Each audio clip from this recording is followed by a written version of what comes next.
हमारे चैनल को सब्सक्राइब करें और बेल आइकन दबाएं। नमस्कार, आदाब। क्राइम पेट्रोल डायल 100 में आप सबका स्वागत है।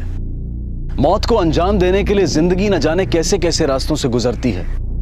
तथ्यों यानी फैक्ट्स की कितनी ही तहों के नीचे अपराध की सच्चाई छिपी रहती है।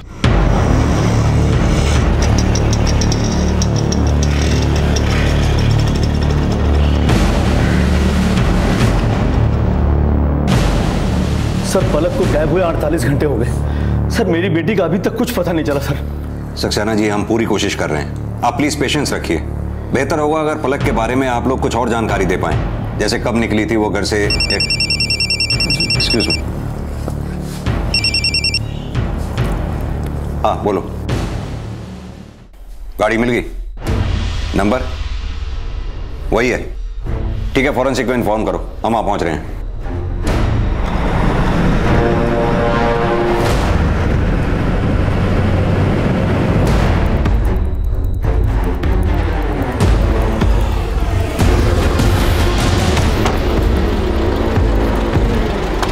सर, गाड़ी के अंदर खून के निशान है और पूरी गाड़ी। ये मेरी बेटी की गाड़ी है। एक मिनट और देखिए सर, पूरी गाड़ी में खून के निशान है और गाड़ी के अंदर गोली चली है। ये शैल हमें यहीं से मिला है। एक काम करो, आसपास का एरिया अच्छी तरह से देखो, कोई वेपन मिलता है क्या? आलम, अटैक तो हुआ है। अब या तो पलक ने किसी पे अटैक किया है या पलक पे अटैक हुआ है।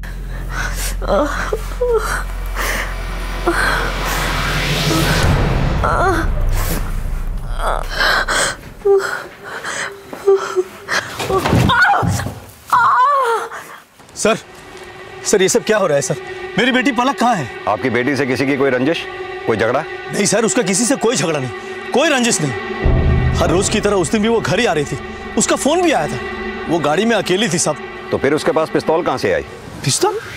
नहीं साहब, उसके पास कोई पिस्तौल नहीं था। हमें पलक की गाड़ी से बुलेट का एम्प्टी शेल मिला है।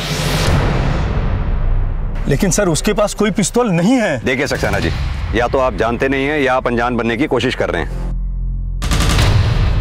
आलम, सक्सेना जी का डीएनए के लिए ब्लड टेस्ट करवाओ। सर। आलम, फॉरेंसिक रिपोर्ट के मुताबिक गाड़ी से जो हमें खून के धब्बे मिले हैं वो किन्हीं दो लोगों के हैं, जिनमें से एक AB पॉजिटिव है और दूसरा B पॉजिटिव। और एक बात पता चली है कि ये AB पॉजिटिव वाला इंसान HIV पॉजिटिव भी है। हाँ सर, लेकिन पलक का ब्लड ग्रुप O पॉजिटिव है, तो पक्का ये उसका खून तो नहीं हो सकता। और इन सब बातों से ये तो कंफर्म है कि गाड़ी में कम से कम 3 लोग थे।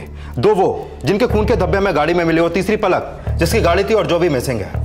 पलक का मिसिंग होना और गाड़ी से इन 2 लोगों के खून के धब्बों का मिलना, इन दोनों के बीच की कड़ी ये HIV पेशेंट हो सकता है। चूंकि ये बीमारी कॉमन नहीं है, इसलिए इसके बारे में पता लगाना आसान है। एक काम करो, आसपास के क्लिनिक्स में HIV पेशेंट्स के बारे में पता करो, हो सकता है वो पेशेंट इनमें से ही कोई एक हो। सर, और एक बात, पलक के पिता राजेंद्र के घर पे भी सर्वेलेंस बढ़ा दो।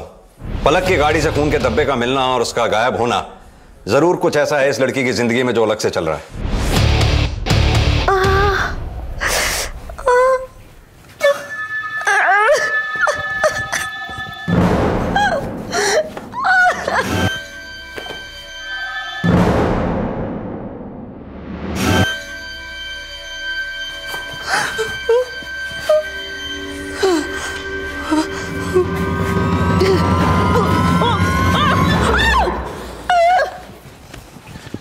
चल चल है।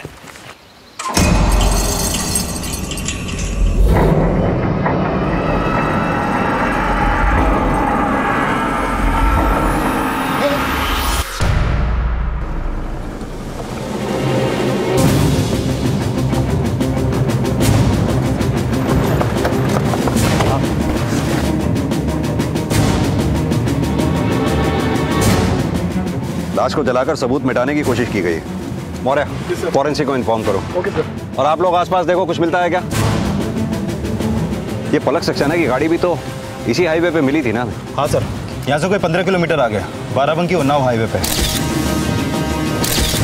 पलक की गाड़ी से खून के धब्बों का मिलना और आसपास किसी बॉडी का ना पाया जाना है। यहाँ इस अवशेष का मिलना, इसे जलाकर सबूत मिटाने की कोशिश करना, दोनों केसेस में कोई कनेक्शन हो सकता है। एक काम करो, गाड़ी से जो हमें खून के 2 सैंपल्स मिले थे, उनका डीएनए और पलक के फादर का डीएनए से इस अवशेष का डीएनए मैच करके देखो कुछ मिलता है क्या? सर, बाराबंकी उन्नाव हाईवे पर पलक सक्सेना की गाड़ी में खून के निशान और 15 किलोमीटर ही आगे इंसानी जिस्म का एक खौफनाक अवशेष एक या अनेक अपराधों की तरफ इशारा कर रहा था। पुलिस के सामने बड़ी ही पेचीदा सिचुएशन थी। जिसकी गाड़ी थी वो लापता था, जिनके खून बहे थे उनका न जाने क्या हश्र हुआ था। लेकिन इतना तय था कि ये कोई सामान्य अपराध नहीं बल्कि किसी की शातिर सोच का नतीजा था। हमारे हाईवेज हमारी मंजिल को आसान बनाते हैं, लेकिन बाराबंकी उन्नाव हाईवे पुलिस के लिए परेशानी का सबब बनने वाला था।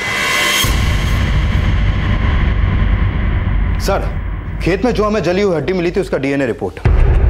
क्या लिखा है इसमें? सर, गाड़ी में जो 2 ब्लड सैंपल हमें मिले थे उनमें से एक के डीएनए से इस हड्डी का डीएनए मैच करता है। डीएनए ही नहीं, बीमारी भी मिलती है। यानी कि जिसकी हड्डी मिली है वो एचआईवी पेशेंट था, और गाड़ी से जो हमें 2 ब्लड सैंपल्स मिले थे उसमें से ये एबी पॉजिटिव वाला भी एचआईवी पेशेंट था। इसमें यह भी लिखा है कि हत्या शायद गोली मारकर की गई और बाद में उसको जला दिया गया।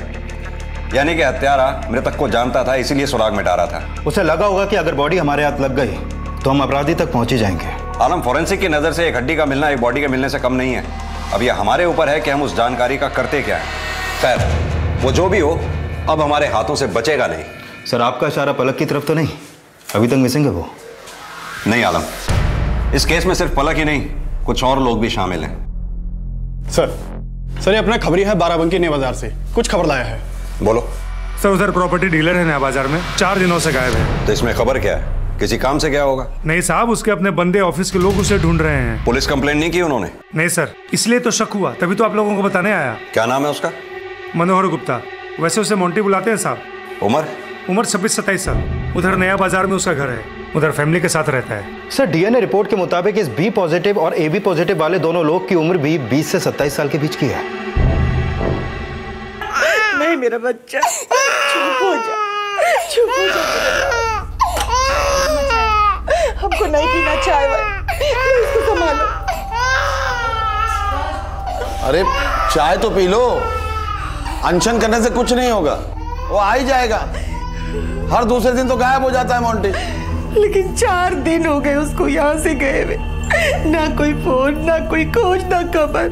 हमेशा तो जाता था, कभी कानपुर, कभी लखनऊ, पर खबर तो करते थे। लेकिन इस बार तो उनका। अरे हम तो अभी भी कह रहे हैं कि पुलिस को खबर कीजिए। हाँ, बुला लो पुलिस को और दिखा दो घर, जवाब देते रहेंगे उनके सवालों के। पिछले शहर में बदनामियां कम हुई थी। अरे हम तो कहते गया तो गया, कम से कम प्रिंट छूटेगा नालायक से। क्या अनाप शनाप बोले जा रहे हैं? कुछ समझ में आ रहा है कि क्या बोल रहे हैं? यहाँ मेरी जान पे बनी और आप कुछ भी बोले जा रहे हैं। मोंटी मोंटी गुप्ता यहीं रहता है? जी, वो मेरा बेटा है। कहाँ है वो? कानपुर गया। कब गया? यही कुछ दिन पहले। जब आपका बेटा घर से निकला उसके साथ में कोई था? नहीं, जब गया तो अकेले ही था। आप उनकी वाइफ हैं? जी सर। तो आपको तो पता होगा वो कहाँ गए। नहीं सर, इस बार वो कुछ कह के नहीं गए। गुप्ता जी, आपके बेटे के ऑफिस वाले 4 दिनों से उसे ढूंढ रहे हैं, आप भी ढूंढ रहे हैं 4 दिन से उसे, लेकिन आपने कंप्लेंट नहीं की। सर, 4 दिन से मेरा बच्चा गायब है। कब से इनको कह रहे हैं कि पुलिस पे कंप्लेंट कीजिए, पुलिस पे कंप्लेंट कीजिए, लेकिन मेरी तो कोई सुनता ही नहीं है। क्यों नहीं किया आपने कंप्लेंट?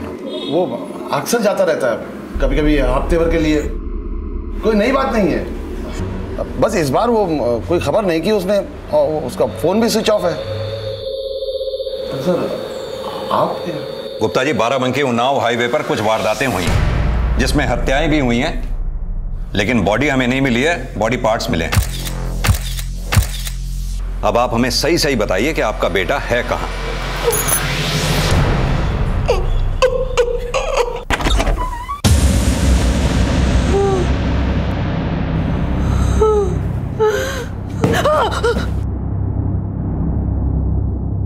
प्लीज मुझे जाने दो, प्लीज मुझे जाने दो, मुझे घर जाना है, मुझे जाने दो।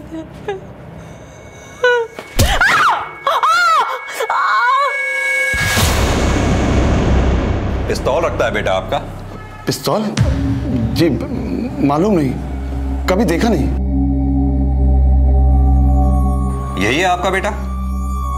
कसरती है? हाँ सर, वो बचपन से उसको शौक था अपना शरीर बनाने का। देखो भैया ये वाली है, ये मुंह साफ है ना? हाँ, कितना 2 गोनी कर दूं? 2 कर दो और तू और कर। अरे पापा इतनी कंजूसी मत करा करो, साथ में कुछ नहीं जाएगा। तेरे पेट में तो जाता है मुफ्त का, भट्टा बैठा है किसी ने दुकान। छोटे खाने देना, घी गिरा तो खिचड़ी में ना। खा बेटा खा। भैया अरे तू दाल बता। कसरत करने का और अच्छा खाने पीने का बहुत शौक है इसे। ये मोंटी आपका इकलौता बेटा है? जी नहीं, मेरी एक बेटी भी है, पूनम। गुप्ता जी, हमें आपका ब्लड टेस्ट करवाना होगा। Blood test? हमारा? जी, आपके ब्लड टेस्ट से हमें डीएनए मैचिंग करवानी होगी उसके साथ जिसकी बॉडी के पार्ट्स मिले हैं हमें। एक बात बताइए, आपके बेटे को किसी तरह का कोई रोग था? मेरा मतलब गुप्त रोग। बाराबंकी उन्नाव हाईवे पर मिली गाड़ी में खून के निशान अब एक इंसान से जुड़ गए थे। सुरागों के कोहरे में भटकती पुलिस के सामने अपराध की एक छवि सी बन गई थी। गुप्ता परिवार से उनका नौजवान लड़का मोंटी गायब था, तो क्या वो भी उस रात उस कार में था? इसका जवाब महज अब एक ब्लड टेस्ट के नतीजे पर टिका था। लेकिन पुलिस के सामने एक और बड़ी पहेली थी। किसी भी अपराध की इमारत मोटिव यानी कि मकसद की नींव पर खड़ी होती है। एक लड़की गायब है, खून के निशान हैं और एक इंसानी जिस्म का अवशेष। मकसद क्या था? क्या ब्लड टेस्ट रिपोर्ट का नतीजा इस गुत्थी को सुलझाने वाला था? सर, मोंटी के पिता का डीएनए रिपोर्ट आ गया है और उनका डीएनए इस बी पॉजिटिव ब्लड ग्रुप वाले से मैच करता है। यानी बी पॉजिटिव ब्लड ग्रुप वाला मोंटी है। इसका मतलब मोंटी भी उस गाड़ी में मौजूद था।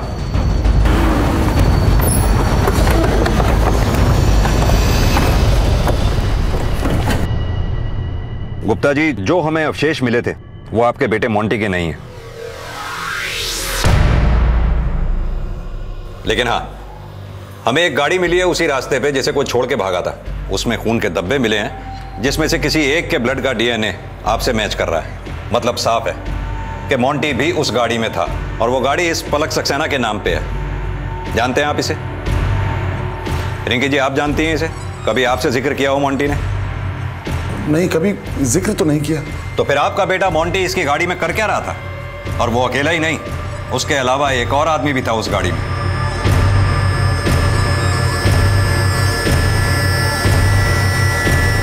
क्या पता सर? सर, इस गाड़ी वाली लड़की का अब तक कुछ पता नहीं चला और अब तो ऐसा लगता है कि सुभाष गुप्ता का बेटा भी गायब है। आखिर चल क्या रहा है इसके बेटे की लाइफ में?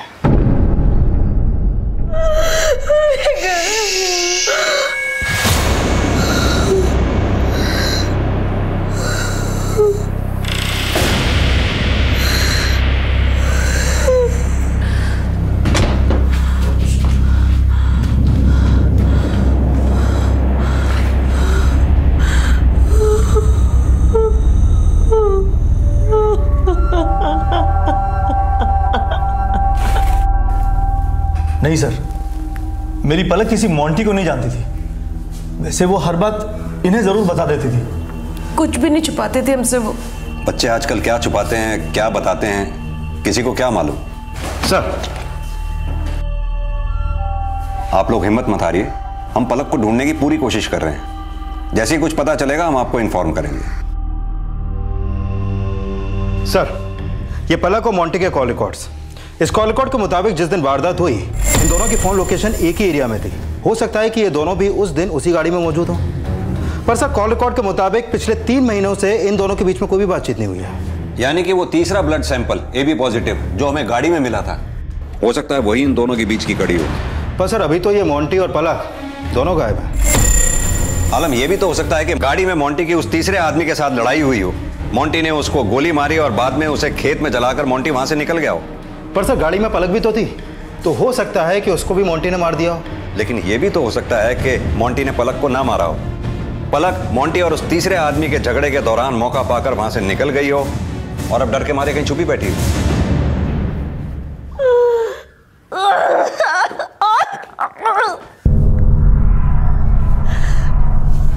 कोई है?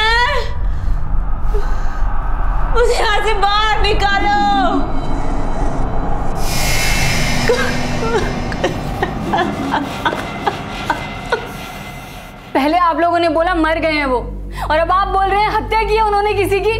क्या बोल रहे हैं आप लोग? देखिए शांत हो जाइए, केस की छानबीन चल रही है और पुलिस का काम है अनुमान लगाना। पर सर छानबीन कब तक चलेगी और भैया का पता कब चलेगा? जब तक आप लोग खुल के सारी बातें हमें नहीं बता देते। गुप्ता जी, क्या छुपा रहे हैं आप हमसे? कुछ भी तो नहीं छुपा रहे हैं सर, सब कुछ तो बता दिया आपको। आपसे हम दोबारा पूछ रहे हैं, आपका बेटा मोंटी पिस्टल रखता था? क्योंकि हमें जो गाड़ी मिली थी उसमें फायरिंग हुई थी और उसी में आपके बेटे मोंटी के खून के धब्बे भी हमें मिले हैं। मैं पहले ही आपको बता चुका हूं कि हम नहीं जानते कि वो पिस्तौल रखता था या नहीं। देखिए सर, मैं हाथ जोड़ता हूं आपके, हम पहले से ही बहुत परेशान हैं, अब हमें और परेशान मत कीजिए। अरे मुझे लगता है गुप्ता परिवार जरूर हमसे कुछ छुपा रहा है। हाँ सर, मुझे भी ये लग रहा है। पहले तो सुभाष गुप्ता ने अपने बेटे के गायब होने के 4 दिन तक कोई रिपोर्ट नहीं लिखवाई और अब इतना कंसर्न दिखा रहा है। मेरे ख्याल से जब तक हम मोंटी और पलक के बीच की कड़ी, यानी वो तीसरे ब्लड सैंपल वाला आदमी जिसे एड्स था, उसे नहीं ढूंढ लेते, तब तक इस केस में किसी नतीजे तक पहुंचना मुश्किल होगा। ये मोंटी और पलक के कॉल रिकॉर्ड चेक करो, देखो कोई कॉमन नंबर मिलता है क्या। सर,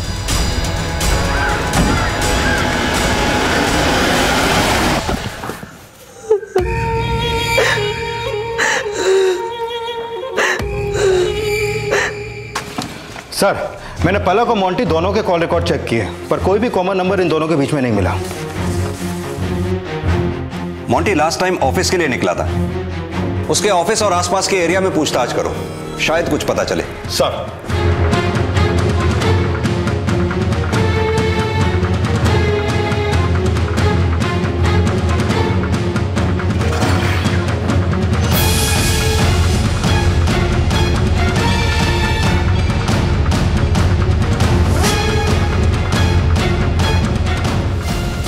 क्या बात है? यहीं पे काम करता है तू? जी सर।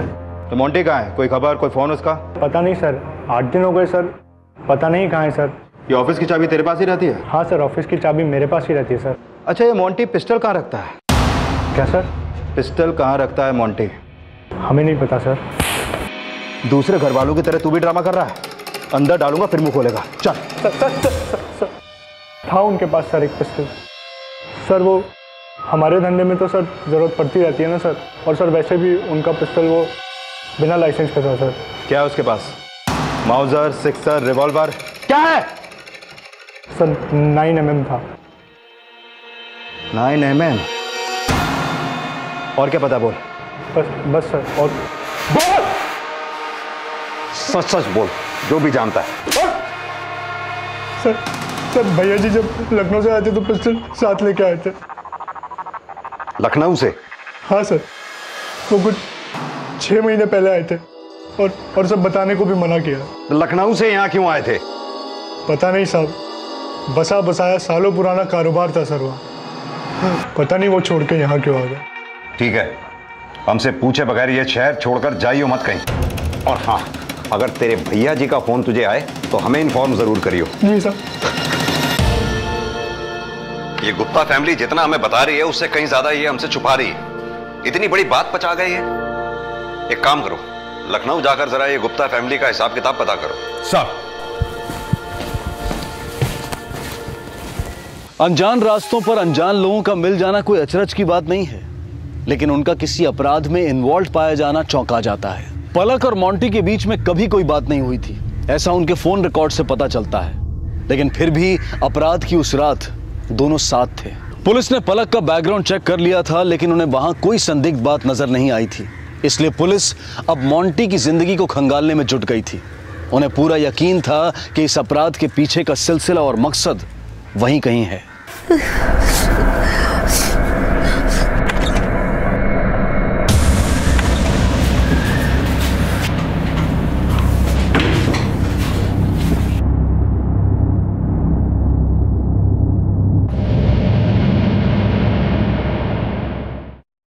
प्लीज मुझे मारना मत, आप मुझे भले आदमी लगते हो और हैंडसम भी हो। मजाक उड़ाती हो? मजाक उड़ाती हो? हैंडसम है हम?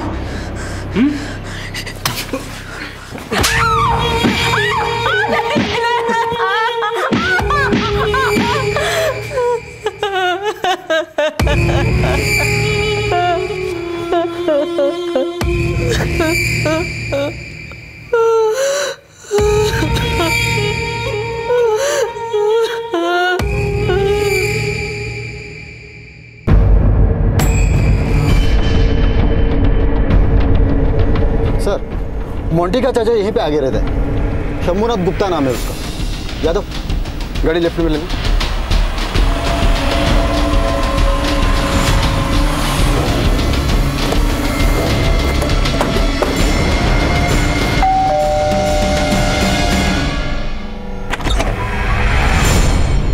जी सुभाष गुप्ता के बड़े भाई है ना?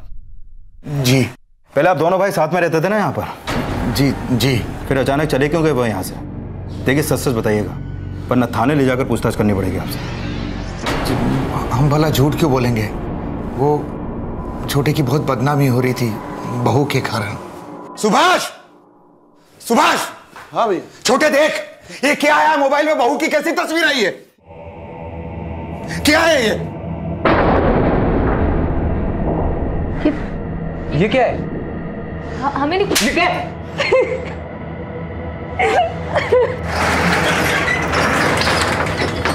अरे क्या गुप्ता जी, दुकान छोड़ के क्या नया धंधा शुरू कर दिया?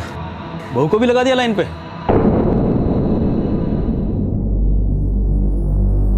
वो बहू की गंदी तस्वीर पूरे शहर भर में फैल गई थी और उसके कारण पूरे शहर में छोटे की बहुत थू-थू हो रही थी। समाज में उठना बैठना मुश्किल हो गया था उसका और उसके परिवार का। मोंटी का कारोबार बहुत अच्छा चल रहा था, पर सब कुछ रातों रात बेच बाच कर निकल गए सबके सब। किराने की दुकान हम दोनों भाई मिलके चलाते थे, पर सुभाष ने चाबी मेरे हाथ में दे दी और चला गया। अच्छा, मोबाइल में जो एमएमएस निकाला था वो किसने निकाला, कुछ पता चला? नहीं साहब, पता नहीं किसकी हरकत थी वो। और कौन कौन रहता है आपके साथ यहाँ पर? अभी तो हम पति पत्नी रहते हैं। एक बेटा है राजेश, वो दिल्ली से सिविल की तैयारी कर रहा है। बाराबंकी की पुलिस मोंटी के चाचा शंभूनाथ गुप्ता से मिलने के बाद जब घर के बाहर पहुंची तो पता चला कि मोबाइल पर फैलाई गई मोंटी की बीवी की अश्लील तस्वीरें दरअसल अविनाश नाम के एक लड़के ने अपलोड की थी। सुनिए, ये सुभाष गुप्ता यहीं पे रहते थे ना? हाँ साहब, यहीं रहते थे, पर साहब वो तो सबके सब फरार है। क्या है ना साहब, उनकी बहू की तस्वीरें ना मोबाइल में आ गई थी। जी नहीं साहब, उसका तो लफड़ा चल रहा था। अरे वो क्या नाम था उस लौंडे का? अविनाश। हाँ अविनाश। उसका मोंटी के साथ पहले से ही कुछ झगड़ा चल रहा था साहब। अविनाश ने तो बदला लिया है साहब। उसने पता नहीं मोंटी की बीवी की तस्वीर कैसे निकाल ली। अरे वो क्या बोलते अपना, वो कंप्यूटर से निकाल ली होगी। नहीं जी, ओरिजिनल थी सर, एकदम असली थी सर। अच्छा किया यहाँ से भाग गए साहब, किसी को मुंह दिखाने लायक नहीं रहे। मोंटी का बस चलता तो उसकी औरत और उस लौंडे अविनाश का दोनों का कत्ल कर देता साहब वो। ठीक है।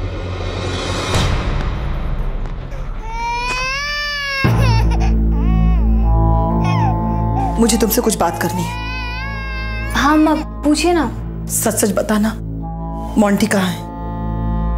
हमें नहीं पता अम्मा। तुम्हारा उसके साथ कोई झगड़ा हुआ था? नहीं अम्मा, कोई झगड़ा नहीं हुआ।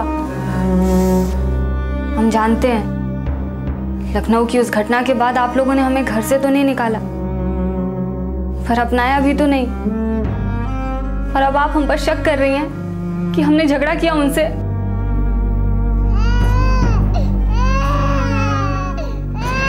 बस चुप चुप चुप हो जा मेरा बच्चा। जिस नंबर से एमएमएस आया था उसके बारे में कोई इन्फॉर्मेशन मिली? नहीं सर, हमने पता करने की कोशिश की तो पता चला कि वो नंबर किसी फेक आईडी से लिया गया था और वो नंबर सिर्फ एक ही बार इस्तेमाल हुआ था। अविनाश के घर चलते हैं, अब अविनाश ही बताएगा कि उसने ऐसा क्यों किया।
ये अविनाश कहाँ है?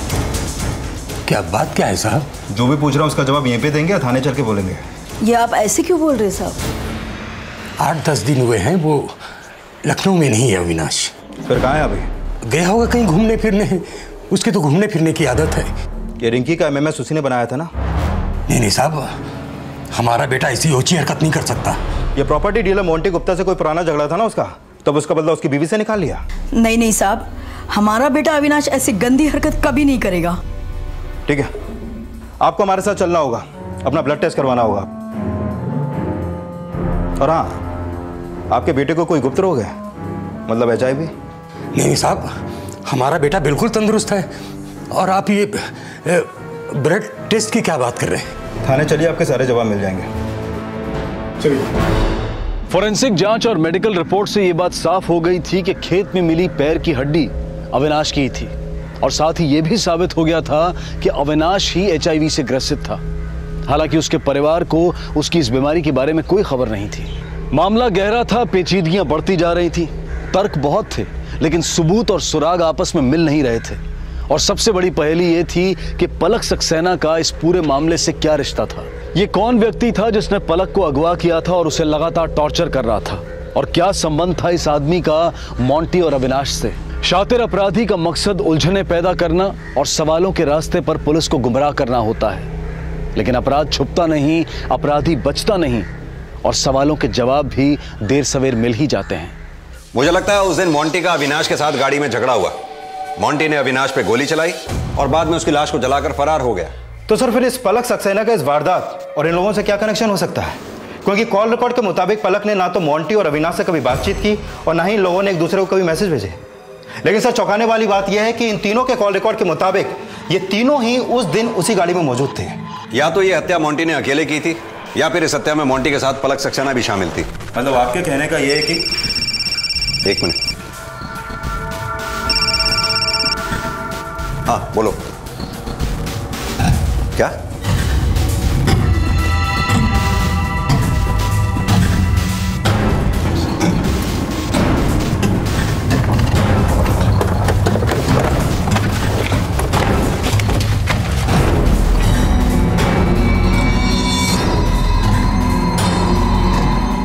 लाश तो बुरी तरह से जली हुई।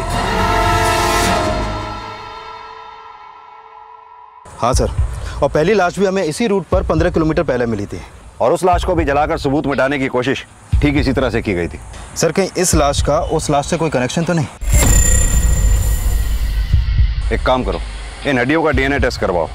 हो सकता है ये लाश मोंटी या पलक में से किसी एक की हो। सर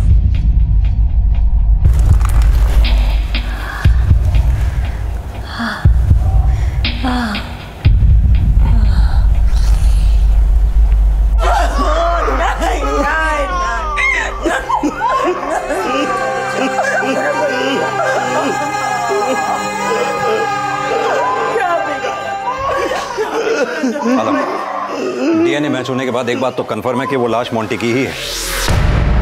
अब बची पलक। या तो ये हत्या पलक ने की है या फिर किसी से करवाई है। आखिर ये पलक है कहां?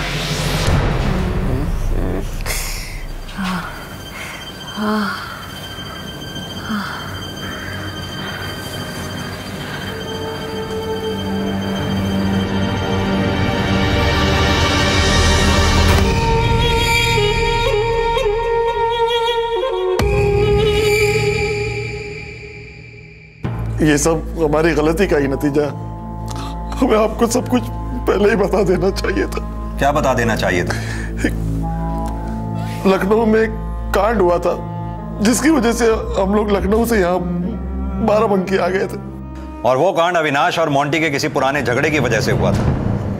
वो झगड़ा किस वजह से हुआ था ये तो हमें नहीं मालूम, लेकिन बाद में ये पता चला था कि अविनाश ने वो MMS बनाया था। क्यों ये भी हमको नहीं मालूम। मेरा बेटा, मेरा मोंटी बहुत अच्छा था। चुप रहने से काम नहीं चलेगा। जो मालूम है वो बताओ, इससे पहले कि फिर कोई नया कांड हो जाए। क्या बताएं सर? बात बताने लायक हो तब तो बताएं। जो भी बात हो वो बोलो। सर ये सब लोग हमारी इज्जत उछालने पे लगे हुए हैं, जबकि इस सब की जड़ पूनम है।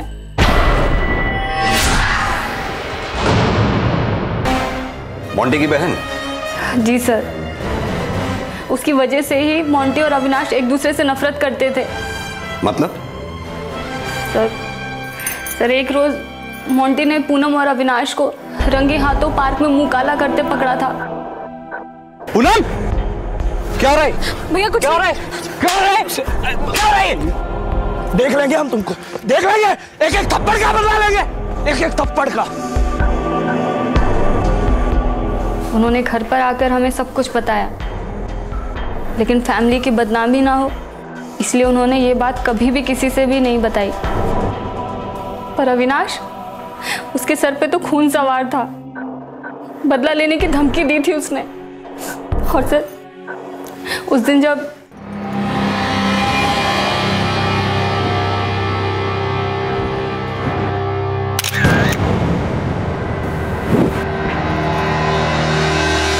क्या हुआ? मुझे लगा वहां कोई है। यहाँ तो कोई भी नहीं है। हुआ क्या था? अरे वो आवाज आई थी। कैसी आवाज? वो होती है ना जैसे। अरे यार कुछ भी नहीं है, चलो तुम जाओ। उस दिन तो समझ नहीं आया वो आवाज कैसी थी, पर उसके कुछ समय बाद जब हमने हमारा एमएमएस देखा तो हम समझ गए ये काम अविनाश का ही है। तुमने कहा मोंटी और अविनाश के बीच झगड़ा हुआ था लखनऊ के पार्क में। उस झगड़े के बाद पूनम और अविनाश क्या फिर भी मिलते रहे?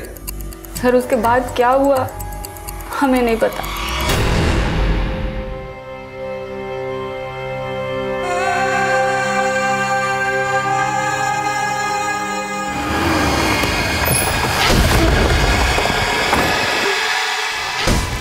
गुप्ता जी, हमें आपकी बेटी पूनम से कुछ सवाल करने हैं। अविनाश से क्या संबंध था तुम्हारा? सर बस दोस्ती थी। मोंटी ने तुम्हें और अविनाश को लखनऊ के किसी पार्क में रंगे हाथों पकड़ा था? किसने कहा आपसे ये? रिंकी भाभी ने। क्यों, ये बात सच नहीं है? सर सच, सरासर झूठ है। अविनाश और हम सिर्फ फ्रेंड्स थे, बस दोस्त। वो मेरे कॉलेज में पढ़ता था। हाँ, कभी कभी वो हमारे घर आता था। सच तो ये है भाभी भैया से फ्रस्ट्रेट होकर अविनाश को पटाने लगी और फिर वो लोग रोज मिलने लगे। और सर उस रोज पार्क में भैया ने मुझे और अविनाश को नहीं बल्कि रिंकी भाभी और अविनाश को पकड़ा था। क्या हो रहा है? क्या हो रहा है? देख लेंगे हम तुमको, देख लेंगे, एक एक थप्पड़ का बदला लेंगे, एक एक थप्पड़ का।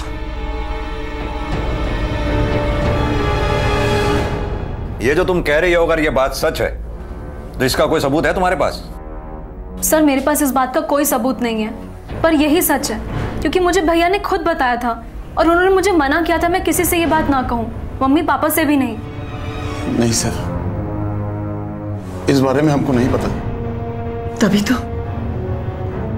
तो मेरा बेटा मर गया। क्या क्या सह रहा था वो घुट घुट के रह रहा था, घुट घुट के रह रहा था वो, घुट घुट के। एक बात बताइए, क्या आप लोगों ने अविनाश को इधर बाराबंकी में देखा था? कभी नहीं देखा उसको। सर आपको क्या लगता है ये लोग जो बोल रहे हैं वो सब सच है? हो सकता है ये सब लोग एक दूसरे पर बेबुनियाद आरोप लगा रहे हैं। पर क्यों क्यों करेंगे वो ऐसा? हो सकता है इनकी बातों में भी कुछ सच्चाई हो, लेकिन इस वक्त मैं कुछ और सोच रहा हूँ आलम। क्या सर? अविनाश और मोंटी दोनों मर चुके हैं। अगर अविनाश को मोंटी ने मारा तो फिर मोंटी को किसने मारा? और उससे भी बड़ा सवाल ये कि वो लड़की पलक इन दोनों के बीच में कर क्या रही है?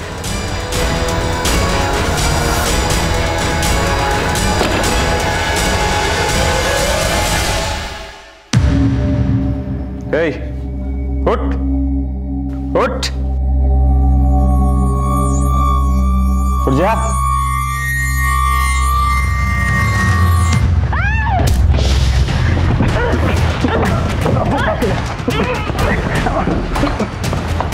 सर अविनाश, पूनम और रिंकी का कॉल रिकॉर्ड के हिसाब से पिछले 6 महीनों में इन तीनों के बीच में आपस में कोई भी कांटेक्ट नहीं हुआ।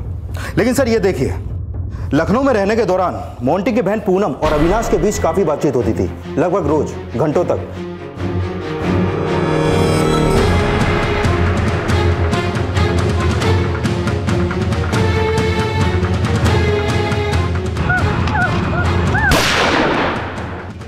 झूठ है चक्कर तो इसका चल रहा था अविनाश के साथ। वो बस हमारा दोस्त था, बस दोस्त, कोई संबंध, कोई अफेयर नहीं था हमारा उसके साथ। और अम्मा झूठ तो भाभी बोल रही हैं अपनी करतूत में पर्दा डालने के लिए। अम्मा, हम अपने बच्चे टिंकू की कसम खा के कहते हैं हमारा कोई संबंध नहीं था किसी के साथ।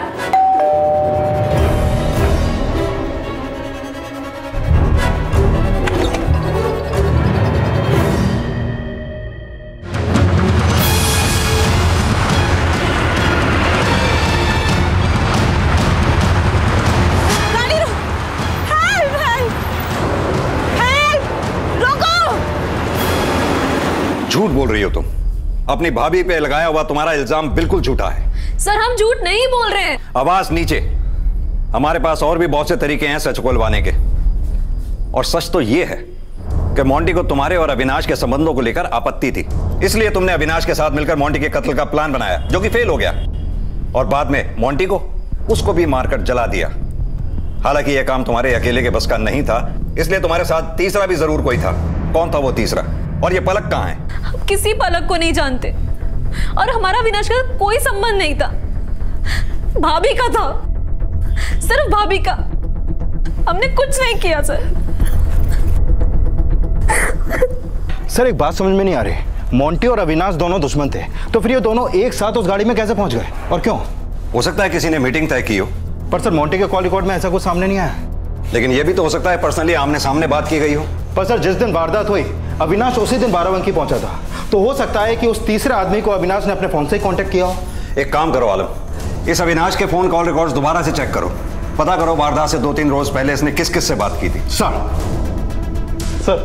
देवपुर हाईवे चेक पोस्ट से एक आदमी आया है, उसके पास कुछ खबर है। बुलाओ उसे। सर अभी कुछ देर पहले मैं उन्नाव बाराबंकी हाईवे से जा रहा था, रास्ते में एक लड़की दिखी, उसके सर पर चोट लगी थी सर।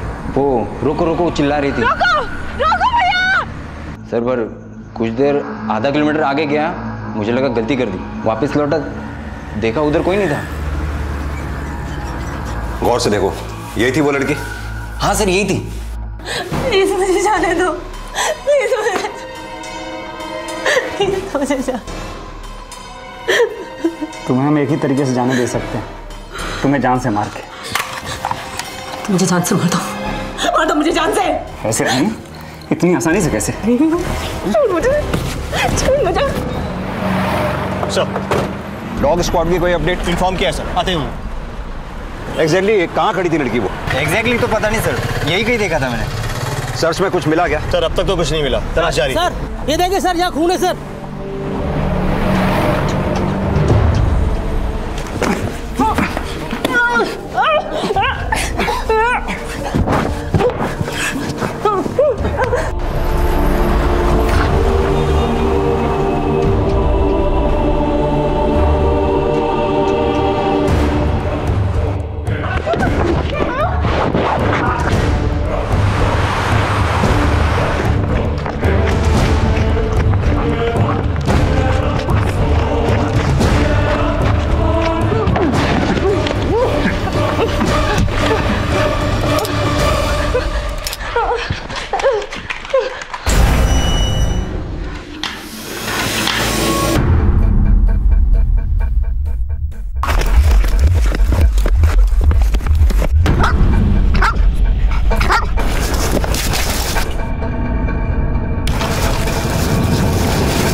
खबरदार, कहाँ है लड़की?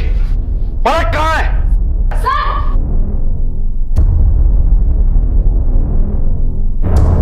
एम्बुलेंस बुलाओ, हॉस्पिटल भेजने का इंतजाम करो। वर्मा ये पलक सक्सेना का मेडिकल एग्जामिनेशन करवाओ, इसके पेरेंट्स को भी इन्फॉर्म करो। सर मैंने कॉल रिकॉर्ड से पता लगाया, अविनाश एक नंबर पे बहुत अरसे से फोन करता है, लगभग पिछले 2 साल से। किससे बात करता था? सर ये तो नहीं पता चल पाया, लेकिन हाँ सर ताज्जुब की बात यह है कि अविनाश जिस नंबर पे फोन करता था वो खुद उसी के नाम पर रजिस्टर्ड है।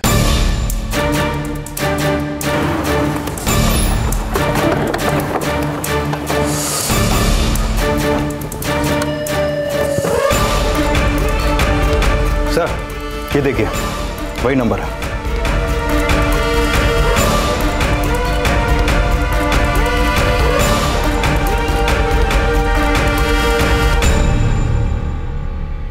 मोंटी के पास हमारे लिए कभी टाइम ही नहीं था।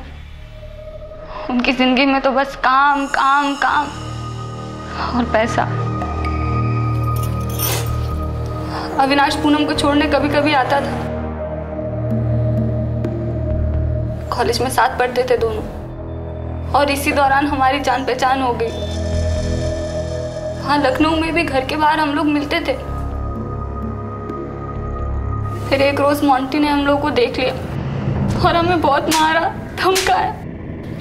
सर, हमने माफी मांगी और अपनी शादीशुदा जिंदगी को बचाने और सुधारने की बहुत कोशिश भी की, पर फिर किसी ने हमारा MMS बनाया, जिसके चलते इतनी बदनामी हुई कि हमें लखनऊ छोड़ के रातों रात यहाँ बाराबंकी आना पड़ा। सर, हमने MMS जरूर बनाया था, पर हमने किसी का मर्डर नहीं किया। अविनाश सिर्फ दोस्त नहीं था हमारा, प्यार था हमको उससे, लेकिन भाभी ने उसको छीन लिया हमसे, इसलिए हमारा दिमाग गुस्से से खराब हो गया था। और उस रोज हमने MMS बनाया और फिर एक फर्जी नंबर से हमने सबको भेज दिया, पर सर हमने किसी का मर्डर नहीं किया। अभी कुछ रोज पहले खून की जांच करवाई तो पता चला मुझे और मेरे बेटे टिंकू को HIV हो गया है। हम समझ गए ये हमें अविनाश की वजह से ही हुआ है, पर मोंटी को ना हो जाए इसलिए हमने उनसे शारीरिक संबंध बनाना बिल्कुल बंद कर दिया। पर एक रोज मोंटी जिद करने लगी तो हमें उन्हें बताना पड़ा, और फिर उनके कहने पे ही हमने अविनाश को उस दिन उनकी बताई हुई जगह पे बुलाया। लेकिन सर, उसके बाद क्या हुआ ये हमें नहीं पता। मोंटी के हम चचेरे भाई लगते हैं, शंभुनाथ गुप्ता के बेटे। उस रात हम और मोंटी वो गाड़ी बाराबंकी सीमा से हाईजेक की। चल, गाड़ी से बाहर चलो। लड़की का हाथ मुंह बांध कर उसको गाड़ी के पीछे डाल दिया, और इनकी भाभी के जरिए हमने अविनाश को फोन करवा के हुसैनगंज बाराबंकी बुला लिया। उसको सुलह का झांसा देकर गाड़ी में बिठा लिया। हाथापाई में मोंटी का पिस्टल उसके हाथ लग गया और अविनाश ने मोंटी को गोली मारी। इससे पहले कि हम पे गोली चलाता हम निकल कर भागे, अविनाश हमारे पीछे भागा। हम जाके झाड़ी के पीछे छुप गए। वो हमको ढूंढता रहा। हमको जैसे ही मौका मिला हम निकल कर उसके ऊपर अटैक कर और इसी पिस्टल से उसको गोली मार दी।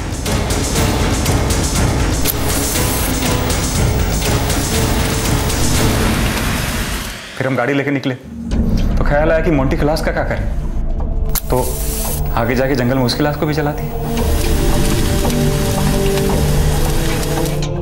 और वो लड़की? वो लड़की सब कुछ देख ली थी। वो लड़की थी भी सही, एकदम मस्त।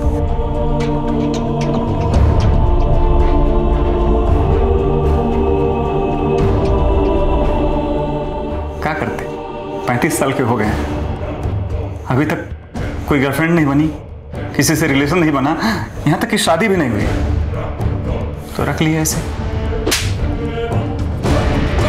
किसी की हत्या कर दी ऐसे ही, लड़की के साथ बलात्कार किया ऐसे ही, तड़पा तड़पा के रखा उस लड़की को ऐसे ही। तो इंसान नहीं दरिंदा है। तुझे जरा सा भी अंदाजा है क्या हालत की है तूने उस लड़की की? सड़ सारी उम्र ऐसे ही।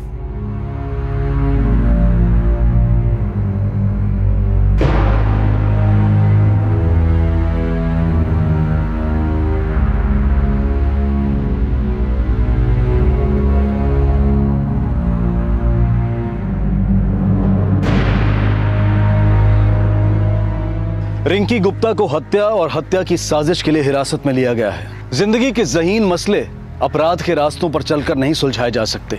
बातों को छुपाकर या गुप्त रखने से मसले खुद ब खुद हल नहीं हो जाया करते। किसी ने सही कहा है कि झूठ और रहस्य आत्मा पर एक ऐसे कैंसर की तरह से होता है जो हर अच्छाई को खा जाता है और अपने पीछे छोड़ जाता है सिर्फ तबाही। इसी विचार के साथ अब मैं अनूप सोनी आपसे विदा लेता हूं। फिर मुलाकात होगी अगले एपिसोड में एक और चौंका देने वाले केस के साथ। तब तक अपना और अपने परिवार का ख्याल रखें और देखते रहें क्राइम पेट्रोल डायल 100। सबक एक को सीख हम सबको। जय Hind. For more updates, subscribe to our channel, click the show links and enjoy watching the videos.